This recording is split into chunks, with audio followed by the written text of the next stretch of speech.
ہم بلا کسی تاخیر اور تمہید کے درخواست کر رہے ہیں اپنے عظیم دوست اور اپنے عظیم مقرر حضرت مولانا حارث عبدالرحیم صاحب فاروقی لکھنوی دامت برکاتہ العالیہ کو، بہت ہی خوبیوں کے مالک ہیں مولانا حارث عبدالرحیم صاحب فاروقی دامت برکاتہ، جس کم عمرے میں اللہ تعالیٰ نے ان کو جو ملکہ عطا فرمایا ہے، چاہے وہ خطابت کا ہو یا ایک علمی ملکہ ہو یا تحریر کا ملکہ ہو، یہ اس خاندان کی خوبی رہی ہے۔ یہ ایسے ہی خاندان کے بارے میں کہا جاتا ہے کہ خانہ ہمہ آفتاب است۔ جس وقت میں نے مولانا حارث عبدالرحیم صاحب کی پہلی تقریر اپنے ضلع سلطانپور میں کرائی تھی، میں نے سنا تھا کہ نسبتیں جو ہے وہ منتقل ہوتی ہیں۔ جب میں نے مولانا حارث صاحب کا بیان سنا تو مجھے یقین ہو گیا کہ یہ بات بالکل سچی اور برحق ہے۔ اور یہ کہا جاتا ہے کہ باپ کا علم بیٹے کو اگر ازبر یاد نہ ہو، باپ کا علم بیٹے کو اگر ازبر یاد نہ ہو، پھر کیوں پسر لائے کے میراث سے پدر ہو۔ میں درخواست کرتا ہوں اس شعر کے ساتھ حضرت مولانا حارث عبدالرحیم صاحب سے تشریف لائیں اور اپنے مواعظ حسنہ سے ہم سب کو مستفیض فرمائیں۔ بسم اللہ الرحمن الرحیم وبہ نستعین رب اشرح لی صدری ویسر لی امری واحلل عقدۃ من لسانی یفقهوا قولی رب اشرح لی صدری ویسر لی امری واحلل عقدۃ من لسانی یفقهوا قولی رب اشرح لی صدری ویسر لی امری واحلل عقدۃ من لسانی یفقهوا قولی اما بعد فاعوذ باللہ من الشیطان الرجیم بسم اللہ الرحمن الرحیم اذا جاء نصر اللہ والفتح ورأيت الناس يدخلون في دين الله أفواجا فسبح بحمد ربك واستغفره إنه كان توابا وقال النبي صلى الله تعالى عليه وسلم ثلاث من كن فيه فهو منافق وإن صام وصلى وحج واعتمر وزعم أنه مسلم من إذا حدث كذب وإذا وعد أخلف وإذا اؤتمن خان أو كما قال عليه الصلاة والسلام صدق الله مولانا العلي العظيم وصدق رسوله النبي الكريم۔ ایمان میں اپنے جو توانائی بہت ہے، ایمان میں اپنے جو توانائی بہت ہے، دل رحمت کونین کا شیدائی بہت ہے، خوشبو جو بکھیری ہے گلے صلی علی نے، خوشبو جو بکھیری ہے گلے صلی علی نے، پھولوں کی مہک باغ میں شرمائی بہت ہے، کملی میں نظر آتے ہیں اس واسطے جبریل، صدیق مکرم کی ادا بھائی بہت ہے، طیبہ میں وہ بولیں تو صدا جاتی ہے میلوں، آواز عمر میں یہ توانائی بہت ہے، واللہ کے جب دیکھی ہے قرآن کی صورت عثمان غنی آپ کی یاد آئی بہت ہے، جب نعرہ تکبیر لگایا ہے علی نے خیبر کی زمین خوف سے تھرائی بہت ہے۔ حضرات علماء کرام، معزز و محترم سامعین، بزرگوں، دوستوں، نوجوان دینی و ایمانی بھائیوں، کافی دیر سے آپ حضرات اس اہم دینی اجلاس میں شرکت فرما ہیں اور بہت سی اہم اور قیمتی باتیں اکابر علماء کرام سے آپ نے سنی، اور انشاءاللہ ابھی آپ ہم سب کے محبوب، ہم سب کے محترم دارالعلوم دیوبند کے مبلغ حضرت مولانا محمد عرفان صاحب قاسمی مدظل العالی کا انتہائی قیمتی اور تفصیلی بیان سنیں گے۔ اگر آپ حضرات حضرت کا بیان سنے بغیر چلے گئے تو سمجھ لیجئے کہ آپ حضرات بہت بڑے خیر سے محروم ہو جائیں، اور میں آپ کے اور حضرت والا کے درمیان بہت دیر حائل بھی رہنا مناسب نہیں سمجھتا ہوں، بلکہ بے ادبی سمجھتا ہوں۔ میں یہ چاہتا ہوں کہ یہ جو ذرا سا انتشار ہے، یہ انتشار ختم ہو جائے اور آپ حضرات اپنے ذہن کو پورے طور پر بیدار کر لیں اور حضرت کے بیان کے لیے پورے طور پر تیار ہو جائیں اور میں اپنی بات ختم کروں۔ ٹھیک ہے بھائی، آپ حضرات ذرا سا آگے آ جائیں، بہت مختصر بہت کم وقت میں بیان کروں گا، انشاءاللہ آپ حضرات کو تفصیلی خطاب حضرت کا سننا۔ محاسن اسلام کے عنوان سے اجلاس منعقد ہو رہا ہے۔ اسلام سراپا خیر ہے، سراپا حسن ہے، اس کی ہر تعلیم انسان کے لیے باعث خیر ہے، باعث نجات۔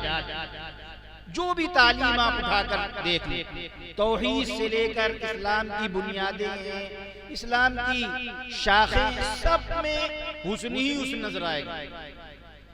توحید کے بارے میں بھی حضرت مولانا مفتی سلمان صاحب منصور پوری دامت برکاتہم نے تفصیل سے آپ حضرات کو سمجھایا۔ نماز کو لے لیجئے، اللہ تعالیٰ نے صاف فرمایا کہ نماز بے حیائی اور برائی سے روکتی ہے۔ مفسرین کے اقوال کو جانے دیجئے، لیکن عام طور پر جو آدمی نماز کا پابند ہوتا ہے وہ بہت سے گناہوں سے عموماً بچ جاتا ہے اور اس کی زندگی اچھی ہوتی ہے۔ یہ نماز کا حسن ہے، یہ اسلام کا ایک شعبہ ہے، ایک بنیاد ہے۔ زکوٰۃ کو لے لیجئے، کوفی عنان جو اقوام متحدہ کا جنرل سیکریٹری رہا، اس نے ایک اجلاس منعقد کرایا اور اس میں بڑے بڑے مذاہب کے نمائندگان کو یکجا کیا اور کہا پوری دنیا کے اندر طرح طرح سے قحط پڑ رہا ہے اور بھوک مری عام ہو رہی ہے، مذہب کی روشنی میں کوئی حل بتایا جائے۔ لوگ بڑی بڑی باتیں کر رہے تھے، طرح طرح کی باتیں اور طرح طرح کی تجاویز پیش کر رہے تھے۔ بار بار وہ کہتا، دخل دیتا کہ بھائی میرا مقصد یہ نہیں ہے کہ آپ لوگ سائنس کے نظریے سے اور معاشیات کے نظریے سے بات سمجھائیں، وہ باتیں اپنے اپنے لوگ کر رہے ہیں۔ میں یہ چاہتا ہوں کہ مذہب کی روشنی میں بتایا جائے۔ تنہا اسلام کے پاس وہ حل ہے زکوٰۃ اور صدقے کی روشنی میں، جو پورے عالم اسلام کو بھوک مری اور قحط سے بچا سکے۔ خیر خواہی ہے اسلام کے پاس۔ آپ روزے کو لے لیجئے، روزہ ہمت پیدا کرتا ہے، صبر پیدا کرتا ہے، یہ حسن ہے کہ نہیں ہے؟ حج کو لے لیجئے، یا آپسی بھائی چارے جفاکشی کی تعلیم دیتا ہے۔ کوئی بھی تعلیم اٹھا کر دیکھ لیے، سراپا حسن ہے، کہاں تک بیان کیا جائے۔ حضرت نبی پاک صلی اللہ تعالیٰ علیہ وسلم کی ایک تعلیمات، ایک ایک ادا کو دیکھ لیجیے۔ آپ کی ہر نظر ہر ادا معجزہ، آپ کی ہر نظر ہر ادا معجزہ، گفتگو معجزہ، تذکرہ معجزہ بن گئی آپ کی ہر ادا معجزہ، معجزہ آپ کا ہر کلام نبی، السلام السلام السلام نبی۔ کوئی تعلیم لے لیجیے، میں بہت اختصار سے بار بار کہہ رہا ہوں، بہت اختصار سے ایک مثال لیجیے۔ اسلام کی کہہ لیجئے، نبی پاک صلی اللہ علیہ وسلم کی کہہ لیجئے، مسلمانوں کے لیے اسوہ حسنہ کہہ لیجئے، بالکل سامنے کی بات۔ دیکھیے اسلام کی خوبی سمجھیے، محاسن اسلام کو سمجھیے۔ ہم میں آپ میں سے ہر ایک کو چھینک آتی کہ نہیں آتی؟ ارے چھینک آتی ہے، انسان کو چھوڑیے جانوروں کو بھی آتی ہے، ہر ایک کو آتی ہے، مسلمان ہو غیر مسلم ہو۔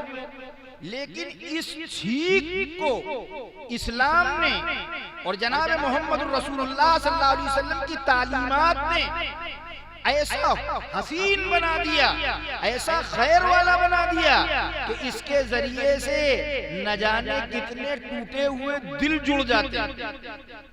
دو بھائیوں کے اندر، دو لوگوں کے اندر بات چیت بند ہے، بات چیت نہیں ہو رہی، ایک کے چھینک آ گئی اور اس نے اسلام کی تعلیم کے مطابق کہا الحمدللہ۔ آقا کائنات حضرت محمد صلی اللہ علیہ وسلم کی تعلیم اسلام کا پیغام ہے کہ جب چھینک آئے، اذا عطس احدکم فلیقل الحمدللہ، جب تم میں سے کسی کو چھینک آئے تو اس کو چاہیے کہ وہ الحمدللہ۔ اس شخص کو مسئلہ معلوم تھا، نبی کی تعلیم معلوم تھی، مسلمان تھا، اس نے الحمدللہ۔ اب دوسرا ساتھی، اس کے لیے شریعت متوجہ ہوتی ہے، آقا کی تعلیم اس کی طرف متوجہ ہوتی ہے۔ آقا فرماتے ہیں وَلْيَقُلْ لَهُ صَاحِبُهُ أَوْ أَخُوهُ يَرْحَمُكَ اللَّهُ، اس کا جو بھائی، اس کا جو ساتھی، اس کا جو عزیز اجنبی بھی اگر ہے، وہ بیٹھا ہوا اور اس نے سنا، تو اب اس کی ذمہ داری ہے کہ وہ کہے یرحمک اللہ۔ ایک مسلمان کا دوسرے مسلمان پر حق ہے، اگر نہیں کہے گا تو گنہگار ہو۔ اب اس نے کہا یرحمک اللہ۔ یرحمک اللہ کا مطلب کیا؟ اللہ تم پر رحم کرے۔ اب بتائیے، اگر ایک شخص جس کو چھینک آئی اور اس سے بات چیت بند ہے، لیکن یہ اس کے باوجود کہہ رہا ہے یرحمک اللہ، اللہ تم پر رحم کرے، تو اب بدگمانیاں چھٹیں گی کہ نہیں چھٹیں گی؟ جو یہ سمجھ رہا تھا کہ یہ میرا دشمن ہے، یہ میرا بھلا نہیں چاہتا ہے، جب وہ یہ سنے گا کہ یرحمک اللہ کہہ رہا ہے، یہ تو کہہ رہا ہے اللہ تم پر رحم کرے، تو اگر انسانیت ہوگی تو بدگمانی دور ہوگی۔ اور پھر اس سے اللہ کے نبی نے فرمایا کہ اب جب اس نے کہا یرحمک اللہ، تو تمہاری ذمہ داری ہے کہ تم کو یہدیکم اللہ ویصلح بالکم، اللہ تمہیں ہدایت دے تمہارے احوال کی۔ بتائیے، چھینک جیسی معمولی چیز جس کی کسی کے نزدیک کوئی اہمیت نہیں ہے، بلکہ کورونا کے مرض میں تو اگر کسی کو چھینک آ جاتی تھی تو آدمی اس کو بھگانے کی کوشش کرتا، یہ کہاں آ گئے؟ اللہ کے نبی حضرت محمد صلی اللہ علیہ وسلم کی تعلیمات پر آئے تو یہ چھینک بھی ٹوٹے ہوئے دلوں کے جوڑنے کا ذریعہ ہے، ثواب کا ذریعہ ہے۔ الحمدللہ کہنے سے اللہ کی رحمتیں متوجہ ہوتی ہیں، یرحمک اللہ کہنے سے اللہ کی طرف سے ہدایت کے اور رحمت کے فیصلے ہوتے ہیں۔ ہم اور آپ سمجھتے نہیں ہیں، اس لیے ہمیں احساس نہیں۔ حضرت محمد صلی اللہ علیہ وسلم کی خدمت میں دو لوگ بیٹھے ہوئے، ایک دونوں کو اتفاق سے چھینک آئی، دونوں کو چھینک آئی۔ اللہ کے رسول حضرت محمد صلی اللہ تعالی علیہ وسلم نے ایک صاحب کے جواب میں یرحمک اللہ کہا اور ایک کو نہیں جواب دیا۔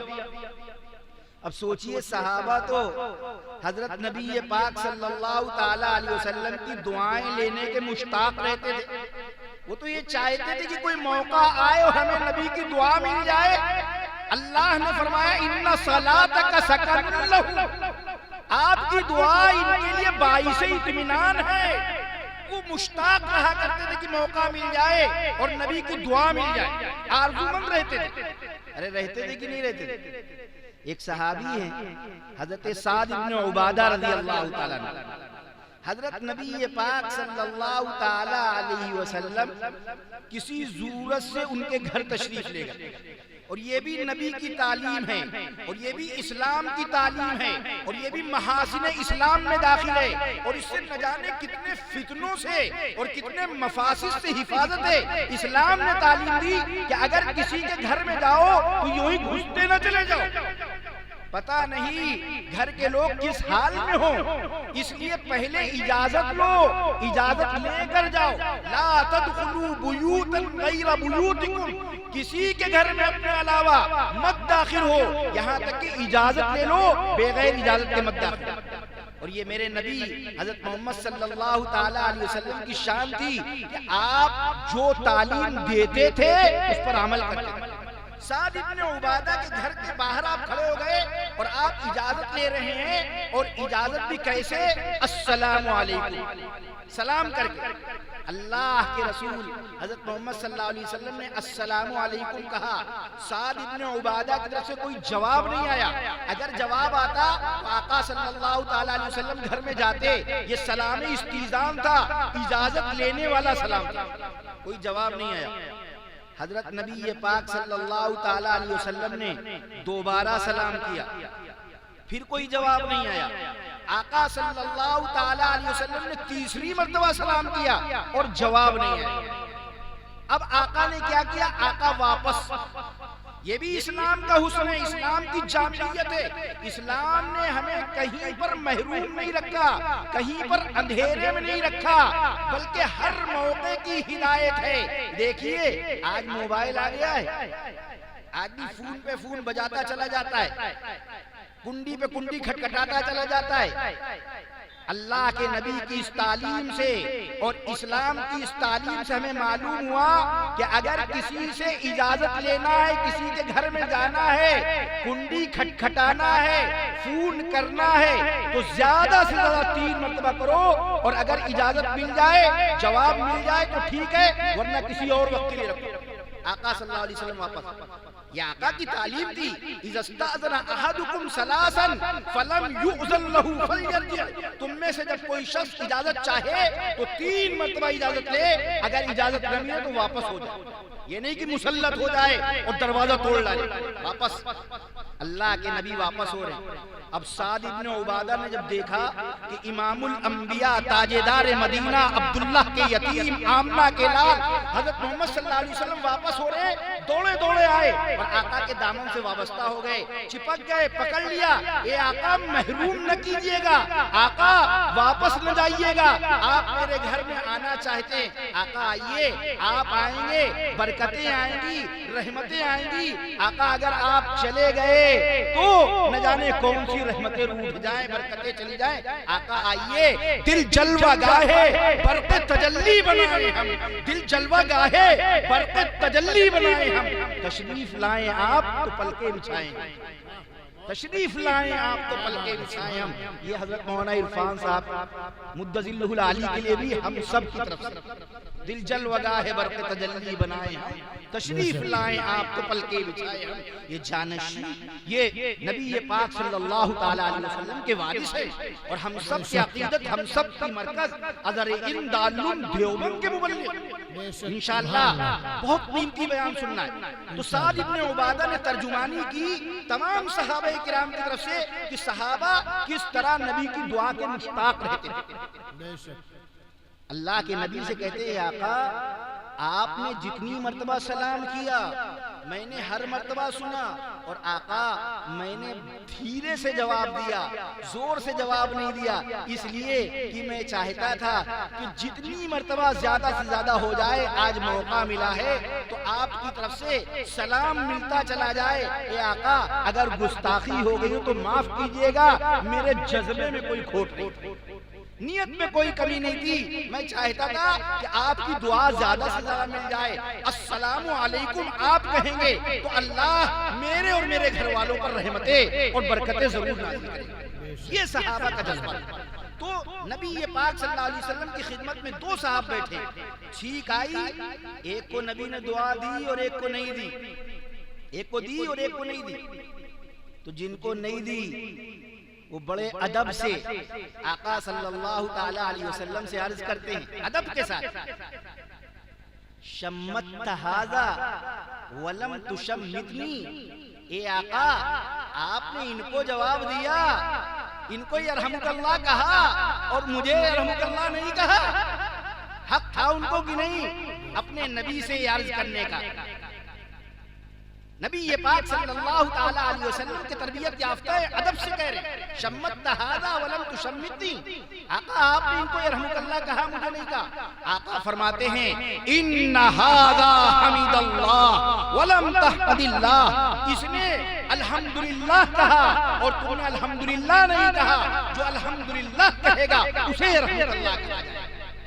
میرے عزیزوں، میرے بھائیوں، یہ ہے اسلام کی خوبی کہ ایک چھینک کو بتائیے، ایک چھینک کو اللہ تبارک و تعالی نے باعث اجر اور باعث رحمت بنایا اور آپس میں جوڑ کا ذریعہ بنایا، اگر ہم صرف چھینک کو سمجھیں۔ میرے عزیزوں، میرے بھائیوں، اس لیے اسلام کی تعلیمات پر ہمیں زیادہ سے زیادہ آنا۔ میں نے قرآن مجید کی جو آیت پڑھی، حدیث پڑھی، تفصیلات میں نہیں جاؤں، نہ کچھ کہوں گا، بس قرآن مجید کی جو آیت پڑھی اس کے آخر میں 2 چھوٹے چھوٹے پیغام نقل کر دیں۔ اسلام کی خوبیاں ہم سمجھ لیں گے اور ابھی سمجھی بھی ہیں، لیکن 2 کام ہمیں ہر وقت کرتے رہنا چاہیے۔ فتوحات جو ملتی ہیں، بڑے مقامات جو ملتے ہیں، ان مقامات کی حفاظت بھی ہوتی ہے، ترقیات بھی ملتی ہیں، اور 2 کام اللہ نے قرآن میں فرمائے۔ ایک کام کیا ہے؟ فسبح بحمد ربک، اپنے رب کی کثرت کے ساتھ حمد بیان، اٹھتے بیٹھتے چلتے پھرتے الحمدللہ کہنے کا ملا۔ اللہ نے اسلام دیا، ایمان دیا۔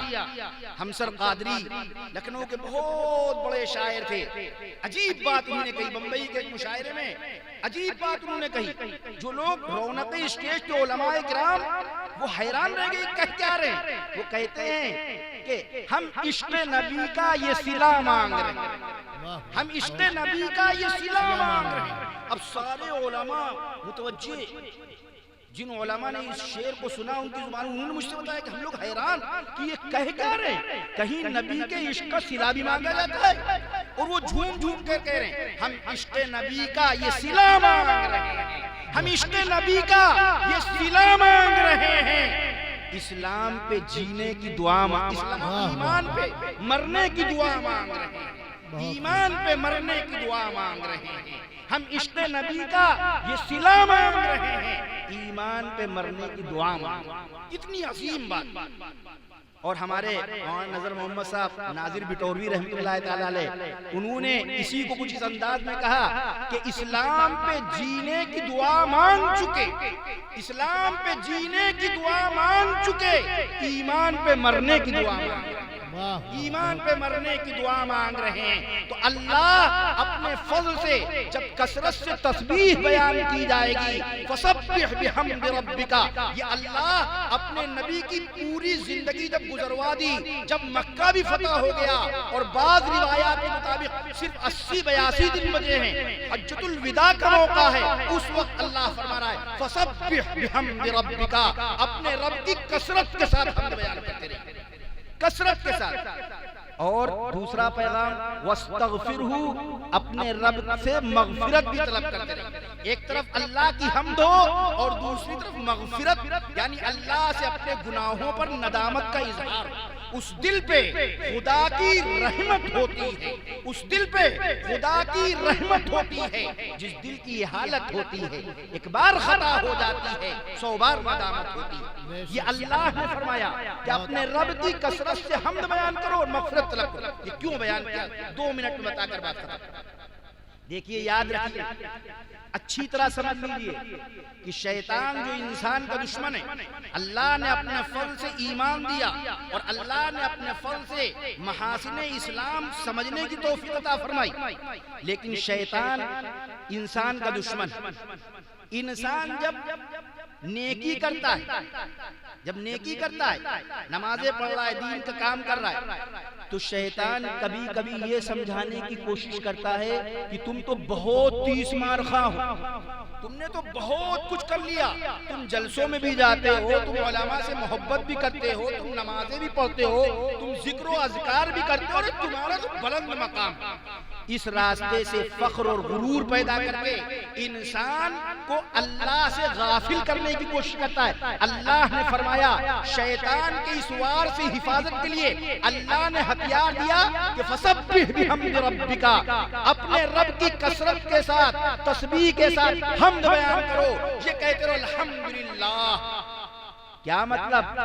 یہ نمازیں، یہ روزہ، یہ دین، یہ ہم کو خوبیاں جو ملی ہیں، اس میں ہمارا کچھ نہیں ہے۔ اذا جاء نصر اللہ والفتح، جب اللہ کی مدد اور فتح، یعنی اللہ کی مدد آئی تو فتح ملی ہے، اور اللہ کی مدد نہ ہو تو ہمیں یہ کچھ نہ ملے۔ تو شیطان کے اس عظیم ہتھیار سے اور اس شر سے حفاظت کے لیے اللہ نے یہ نسخہ دیا کہ اٹھتے بیٹھتے جب حمد کرو گے تو یہ احساس رہے گا کہ اس میں ہماری کوئی خوبی نہیں ہے، اللہ کا فضل ہے، اللہ کا کرم ہے۔ اللہ اگر توفیق نہ دے انسان کے بس کا کام نہیں، فیضان محبت عام صحیح، عرفان محبت عام نہیں، یہ اللہ کے فضل سے میرا کچھ نہیں۔ اس راستے سے شیطان نہیں آ پاتا۔ اور دوسرا شیطان کا راستہ یہ بھی ہے کہ کبھی کبھی شیطان ورغلاتا ہے کہ ہمیں تم نماز پڑھتے ہو، ایسی نماز سے کیا فائدہ؟ نماز ادھر نیت باندھتے ہو، ادھر تمہارے خیالات دکان میں چلے جاتے ہیں، ادھر نیت باندھتے ہو، ادھر تم باغوں میں ٹہلنے لگتے ہو، کھیت میں چلے جاتے ہو، تم زکوٰۃ دیتے ہو تو بے دلی سے دیتے ہو، تم روزہ رکھتے ہو تو اچھی طرح نہیں رکھتے ہو، تم جلسوں میں جاتے ہو تو باتیں سنتے نہیں ہو، علماء سے محبت کرتے نہیں ہو، یعنی جو نیک کام تھوڑے بہت ہو بھی رہے ہیں تو شیطان اس کو ناقص کر کے کبھی کبھی دکھاتا ہے کہ اس سے بہتر ہے کہ کرو نہ۔ جیسے ہمارے بہت سے طالب علم بھائی ہیں جو سن رہے، بہت سے بچے تعلیم اس لیے چھوڑ دیتے، کہتے ہیں جب پڑھائی میں دل نہیں لگ رہا ہے، جب محنت سے پڑھ نہیں رہے، اچھے عالم بن نہیں سکتے، تو ایسے پڑھنے سے کیا فائدہ، اور چھوڑ دیتے۔ 10-20 پارے تو حفظ کیے ہوتے وہ بھی بھول جاتے۔ کیوں؟ شیطان ورغلاتا ہے کہ اس سے فائدہ کیا، یعنی جو ہمارا عمل ہوتا ہے اس عمل کو حقیر کر دیتا ہے اور کہتا ہے اس سے بہتر ہے کہ کرو نہ۔ اللہ نے شیطان کے اس وار سے حفاظت کے لیے ہمیں ہتھیار دیا کہ وَاسْتَغْفِرُوا، استغفار، یعنی یہ کہتے رہو کہ اللہ جتنی ہماری طاقت تھی، قوت تھی، جیسا ہم کر سکتے تھے ہم نے کر لیا، آپ کی شان کے مطابق تو نہیں ہو پایا، لیکن اللہ جو کمی کوتاہی ہو آپ معاف فرما۔ جب اللہ سے بندہ معافی طلب کرتا ہے تو اللہ تبارک و تعالیٰ اسے معاف فرماتا ہے۔ اللہ تبارک و تعالیٰ ہمیں اور آپ کو اسلام کی خوبیوں کو سمجھنے کی توفیق عطا فرمائے، اس پر جمنے کی توفیق عطا فرمائے۔ وآخر دعوانا الحمدللہ رب العالمین۔